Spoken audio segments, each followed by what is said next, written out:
Hunter Biden marched into court with a small army of lawyers Monday. I wonder how much they cost.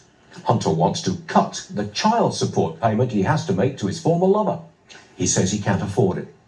Apart from looking like a deadbeat dad, he has opened himself up to financial scrutiny from a no-nonsense judge. She, the judge, could force him to reveal his income, how much came from China, and who bought those paintings. It's a political minefield and a publicity nightmare for the whole Biden family. Think about this. The child in question is the granddaughter of the President of the United States of America, but he does not recognize her. How's she going to feel about this rejection? Never being held by her father or grandfather, not growing up with her cousins. At Christmas time, the president's dog got a stocking. His seventh grandchild did not. And yet the president plays the role of this kindly old guy, always ready with a smile, always trying to bring people together. I think he should man up, get honest, and reverse course. Tell Hunter to live with the problems he's created and invite his granddaughter to stay at the beach house this summer or check out the White House where her famous grandfather lives. That's my position. I'm losing my temper. Jimmy Fallon joins me now. What's your reaction? The President of the United States will not recognize his granddaughter. This is really embarrassing. Like, I'm actually surprised, too, because you know how they say, like, you don't do your family laundry in public? Like, they're doing it in public, but denying it's family, which is bizarre, because Joe Biden likes to make that claim. There's no such thing as someone else's child. You know, he keeps saying, like, we're all in this together when it comes to raising kids. Apparently that he didn't tell that to Hunter.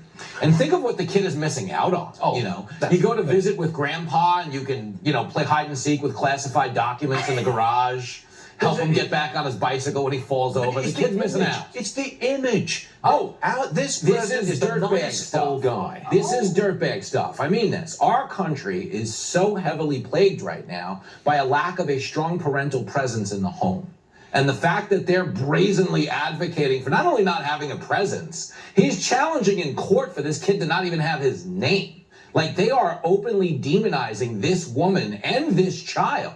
And the idea that the media is derelict in its appetite to cover this is ridiculous. And they're not even talking about the financial ramifications, as you said. If they open up the books on him, okay, Hunter Biden was a first-time artist. Yeah. There was no market for him. Like, when his painting started selling for $250,000 a painting, and by the way, if you think the price is high, you should meet the painter.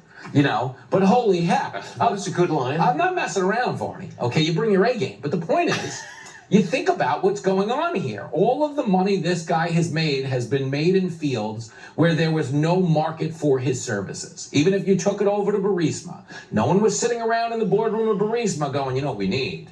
There's a guy with no background in energy who just got thrown out of the Chateau Marmont for doing too many drugs. He comes over here, I'm telling you, the board's going to take off. That wasn't happening. They were clearly trading on the family name. Is it criminal? We don't know, but we should absolutely be looking harder, because if they're compromised, we're all compromised. It's just a hard thing to talk about when you're criticizing the president for not recognizing his grandfather. At least we found one little kid he doesn't want to sniff. So I'm going to change the subject dramatically. I think we need to lighten up a little bit.